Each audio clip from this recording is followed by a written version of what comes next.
Vous concentrez-vous assez sur votre santé? J'aime les souhaits de Jean à ses amis, et c'est ma prière pour vous aussi. Je souhaite que tout aille bien pour toi, et que tu sois en aussi bonne santé physiquement que tu l'es spirituellement. Quel équilibre magnifique de richesse, de santé et de spiritualité. Alors que vous retournez maintenant la dîme de Dieu et donnez vos offrandes de promesses, rappelez-vous que c'est Dieu qui nous donne la santé et la force pour gagner cet argent. Tout en priant, pensez aux principes de santé de Dieu et à ce que vous pouvez faire pour mieux suivre les lois de santé de notre Créateur pour sa gloire. Merci pour vos dons fidèles aujourd'hui.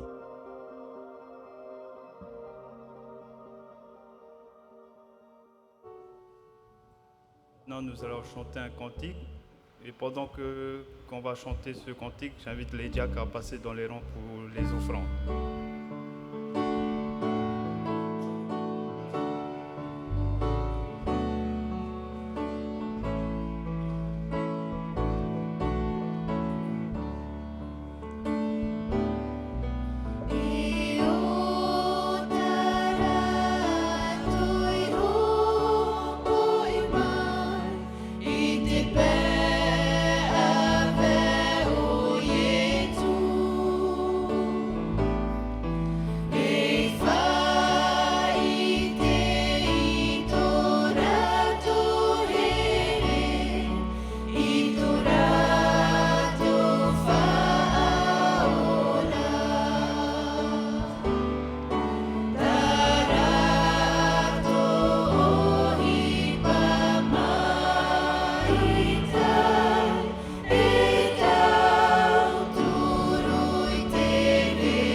Je vous invite à vous lever, nous allons prier.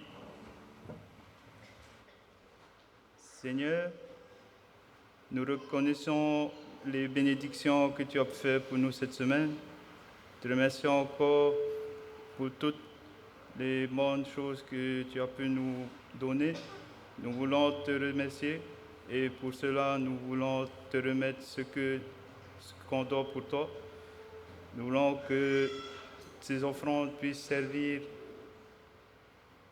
dans l'avancement de ton règne, pour aider encore ceux qui sont dans le besoin. Nous te remercions encore, Seigneur. Au nom de ton Fils Jésus-Christ qui est mort sur la croix pour le pardon de nos péchés. Amen. Et maintenant, nous allons avoir un temps d'histoire enfantine. C'est par qui?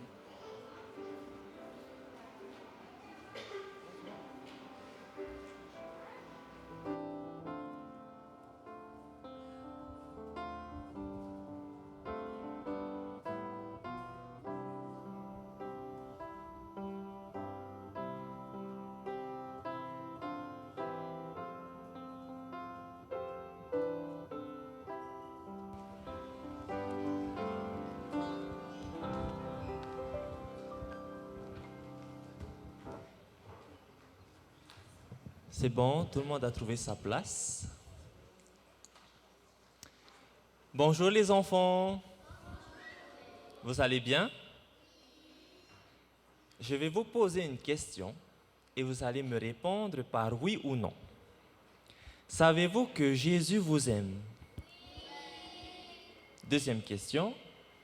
Savez-vous que vous pouvez avoir confiance en Jésus? Amen. Alors aujourd'hui, notre histoire va parler d'un personnage de la Bible que nous connaissons tous. Vous allez deviner. C'est un personnage qui a demandé à Dieu de faire descendre du ciel un feu. À qui vous pensez? C'est quoi?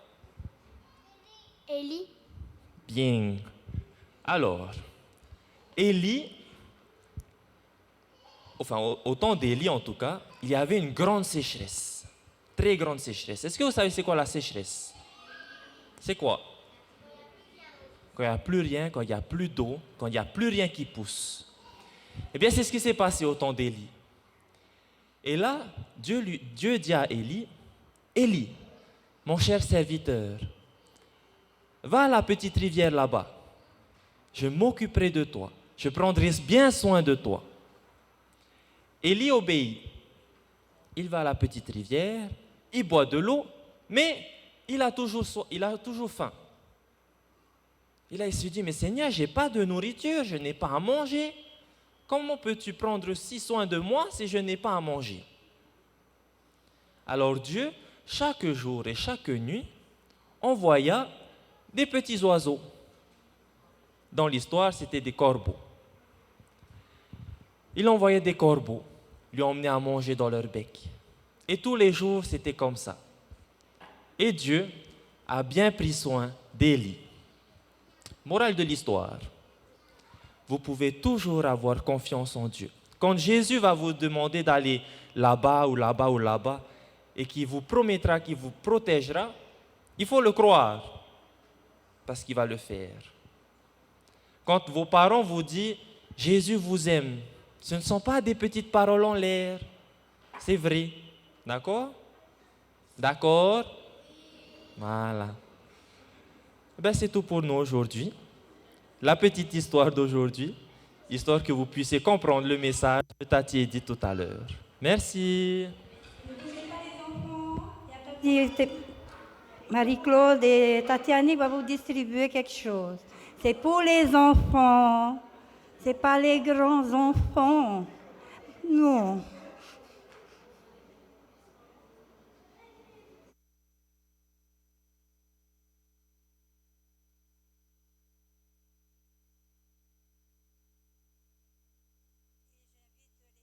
Avancer pour notre chant. Merci.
Quand une génération vacille, Élie rallume le feu.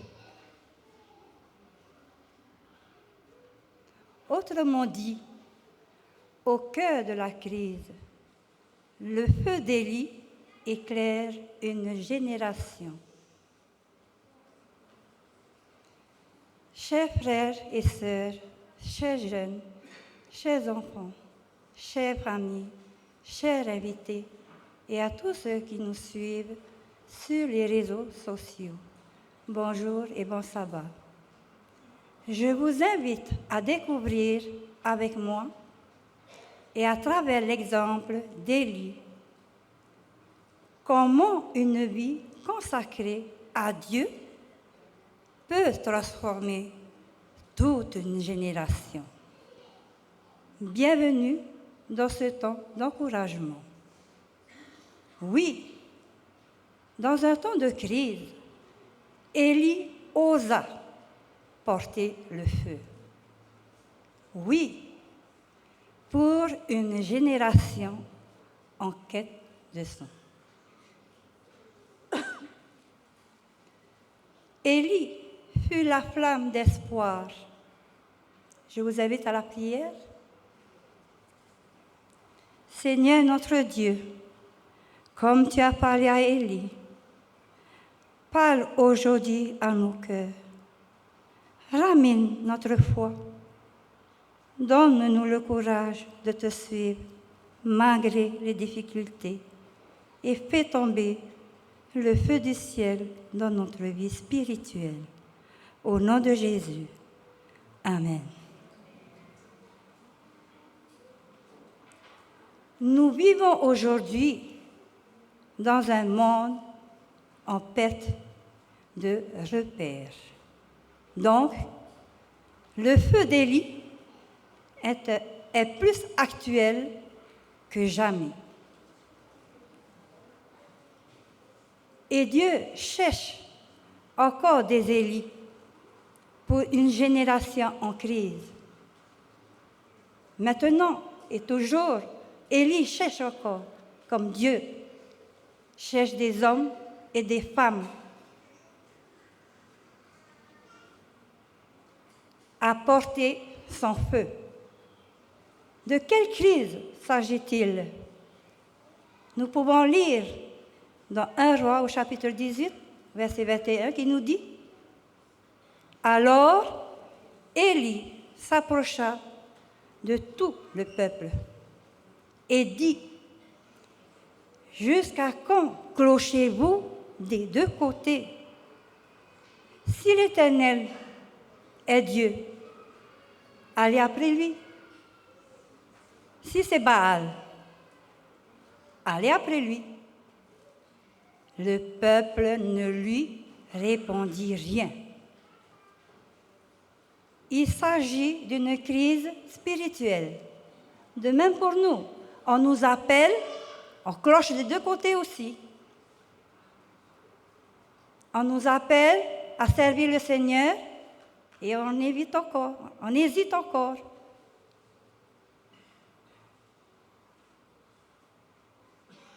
Élie paraît à une période sombre d'Israël. Le peuple connaissait Dieu, mais son cœur était partagé entre Dieu et Baal.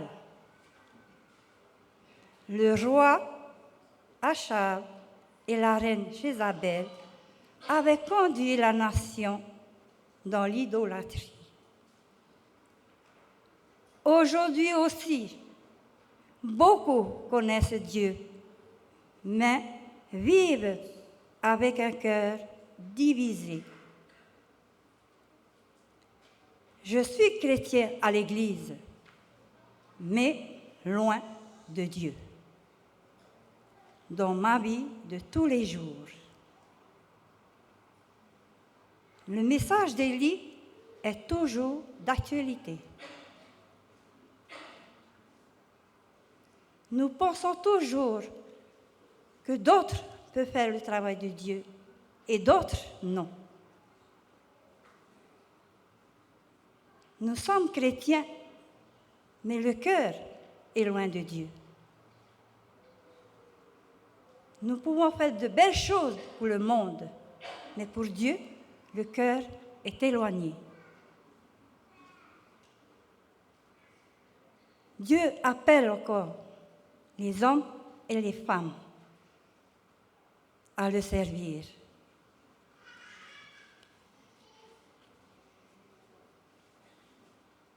Dieu appelle son peuple à revenir à lui de tout son cœur. Qui est Élie?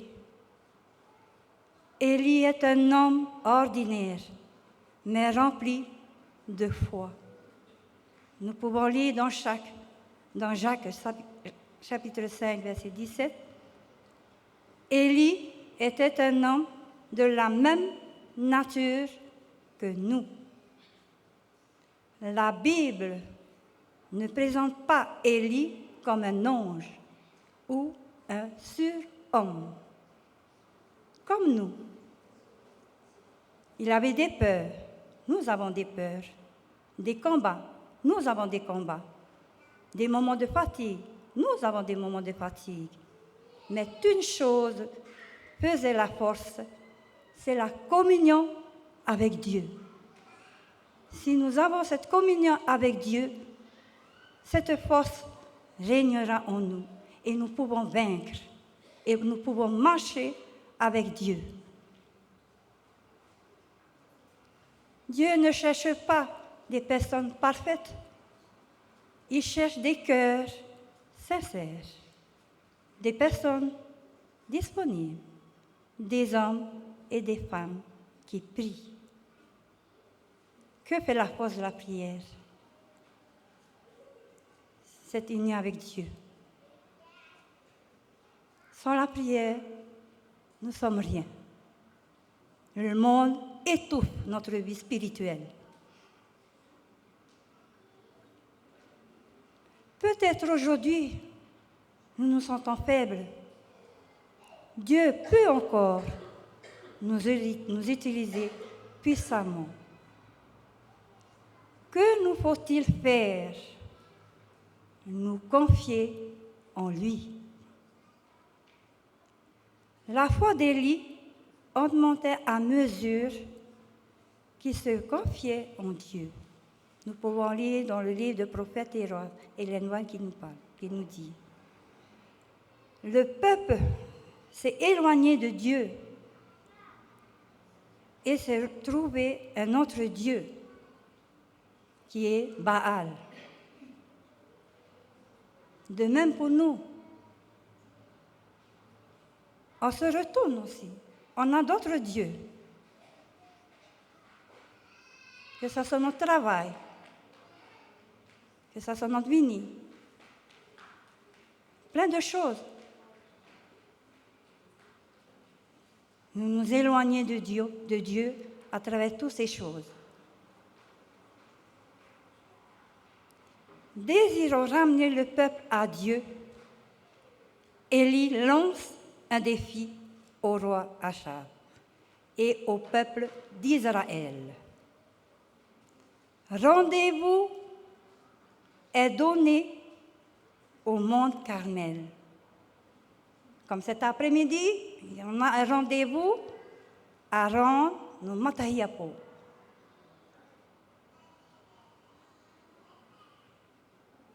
Ce n'est pas pour nous, c'est pour la volonté de Dieu.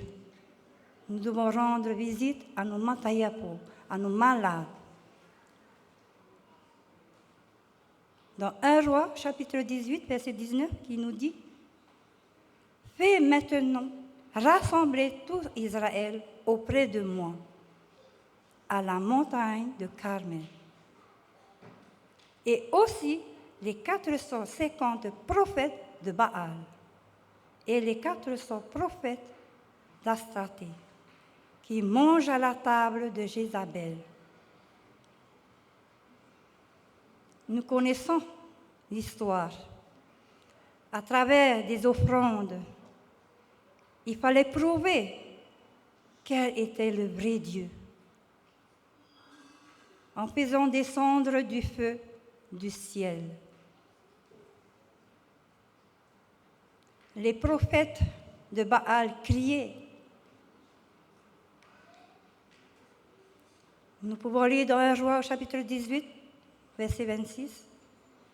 Il invoquait le nom de Baal depuis le matin jusqu'à midi en disant « Baal, réponds-nous ». Que se passe-t-il? Baal, réponds-nous. Dans 1 Roi, chapitre 18, verset 26, qui nous dit encore, mais il n'y eut ni voix, ni réponse. Pourquoi? Parce que Baal était un faux Dieu.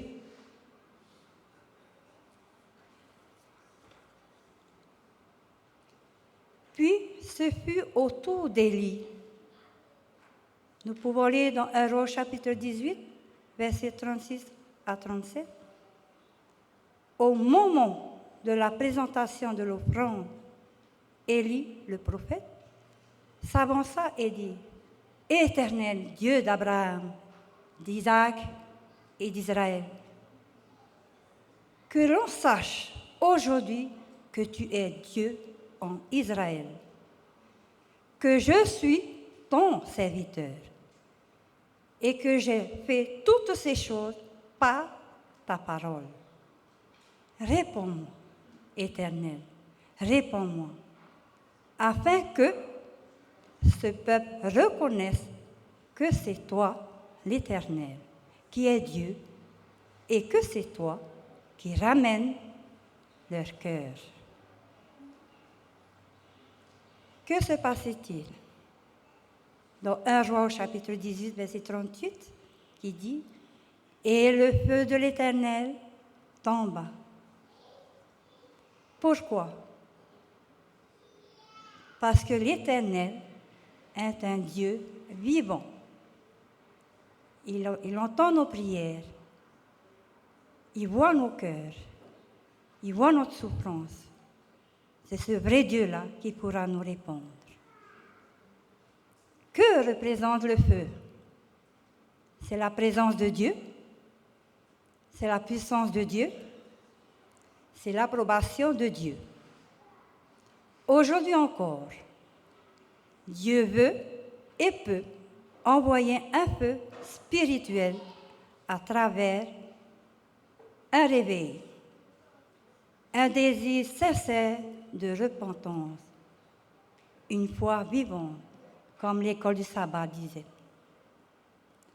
Avant de demander le feu du ciel, qu'a fait Élie?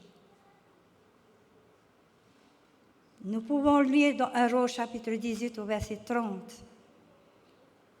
Élie rétablit l'autel de l'Éternel qui avait été renversé.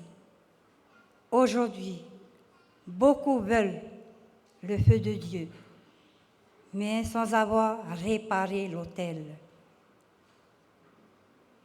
Qu'est-ce que réparer l'autel? Ça, j'aime bien. Qu'est-ce que c'est de réparer l'autel? C'est revenir à Dieu avec une vie de prière, une vie d'obéissance à la parole de Dieu. C'est se consacrer entièrement à Dieu.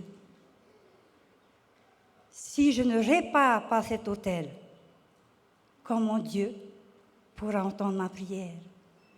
Comment je pourrai me consacrer à Dieu si mon autel n'est pas réparé? Ça, c'est personnel. Nous devons réparer notre autel avant d'aller vers Dieu, avant de prier Dieu. Le Seigneur désire faire aujourd'hui encore de grandes choses pour ceux qui mettent entièrement leur confiance en lui. C'est Ellen White dans Prophète et Roi. Après cette grande victoire, Élie s'enfuit parce que la reine Jézabel cherche à le tuer comme Il a tué les prophètes de Baal. Élie tombe dans la dépression, dans le découragement. Il fuit, il pleure, il abandonne. Nous pouvons être comme ça aussi. On abandonne, on fuit, on est découragé.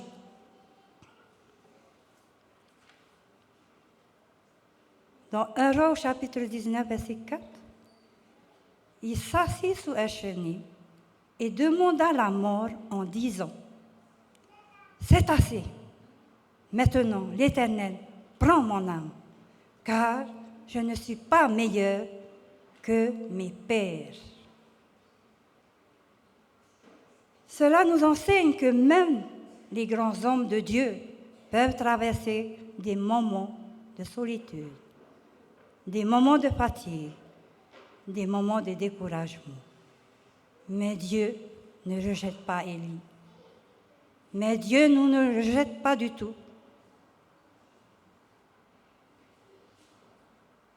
Un roi au chapitre 19, verset 5. Et voici un ange le toucha et lui dit, « Lève-toi, mange. » Dieu le nourrit, le laisse se reposer, lui parle avec douceur. Il en est de même pour nous aujourd'hui.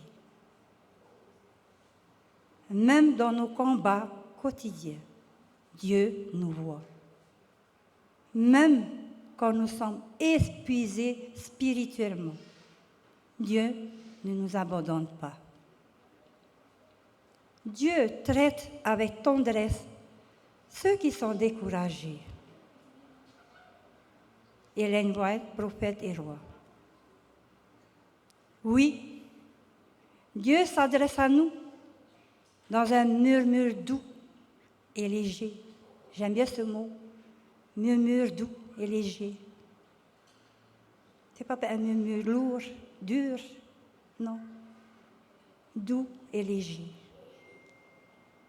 Parfois, nous cherchons Dieu dans les grands miracles. Mais Dieu nous parle, même dans le silence. Il nous parle par sa parole, par sa prière, par le Saint-Esprit. Que nous faut-il faire?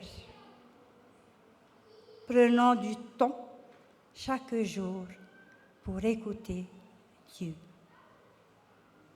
Ne laissons pas le bruit de ce monde étouffer la voix de Dieu. C'est ce qui se passe. Ne nions pas. C'est ce qui se passe. Le bruit du monde étouffe notre vie spirituelle.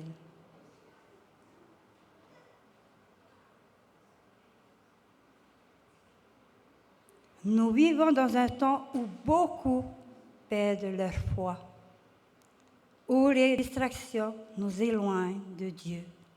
Nos cœurs sont partagés. Toi qui es découragé, toi qui cherches ton identité, toi qui vis dans des moments difficiles, toi, le croyant tiède, l'espérance d'Élie, t'appelle,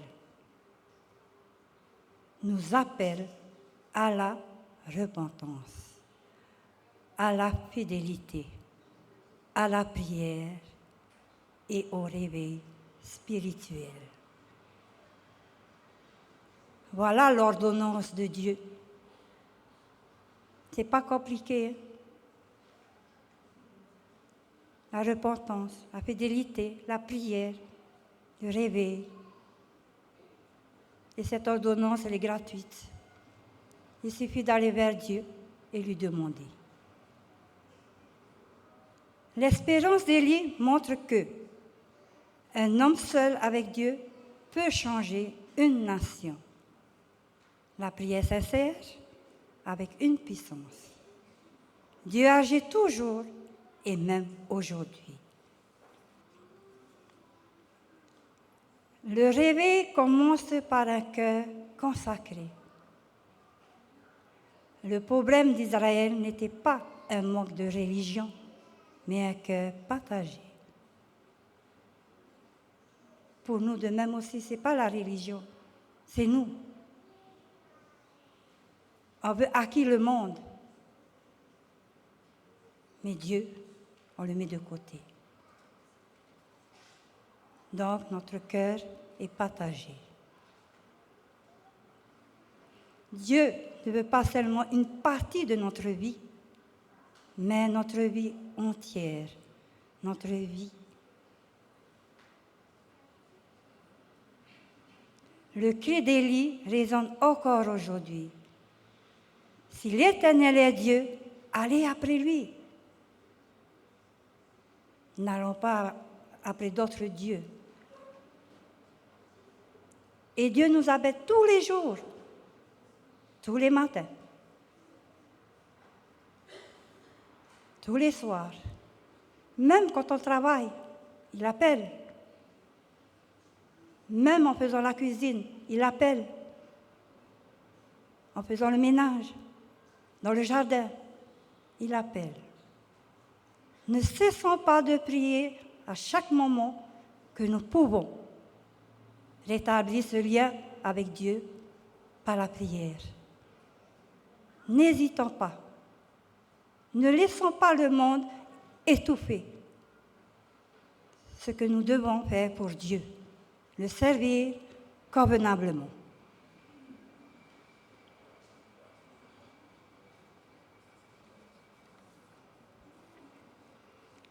La vision de cette histoire d'Élie, c'est ramener le peuple vers Dieu. C'est former des hommes et des femmes de feu, de prière. Transformer une génération en crise. Voilà la vision. La valeur, le courage. Élie ose affronter. Qui? Le roi Achab, la reine Jézabel, les faux prophètes. Le courage, voilà la valeur. La fidélité, la prière. La vie d'Élie est marquée par une prière puissante. La prière change les situations. La dépendance à Dieu apporte la victoire. La sainteté, c'est une valeur. Une vie séparée du mal et consacrée à Dieu. La persévérance, ne pas abandonner malgré les difficultés. L'humilité et la dépendance de Dieu.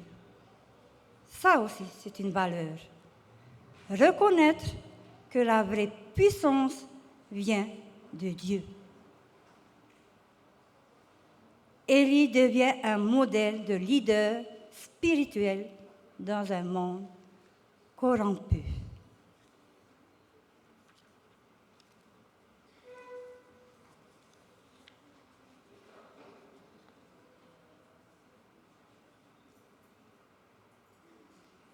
Si nous devons choisir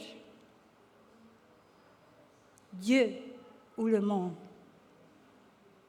vers qui irai-je? Vers qui irons-nous?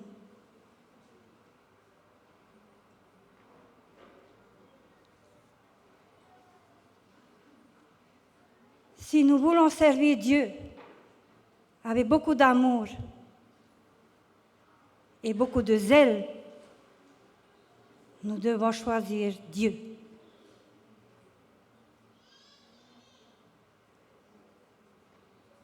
Je vous invite à la prière. Inclinons la tête.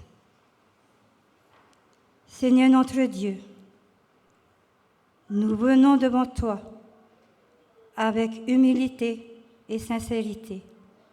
Tu connais nos cœurs, nos blessures, nos combats, notre éloignement. Aujourd'hui, nous choisissons de revenir à toi. Répare l'autel brisé de nos cœurs. Rallume le feu de la prière, de la foi et de l'amour pour ta présence. Amen. J'invite la chorale à monter sur scène.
Seigneur éternel Dieu d'Élie, nous te remercions pour ta présence aujourd'hui.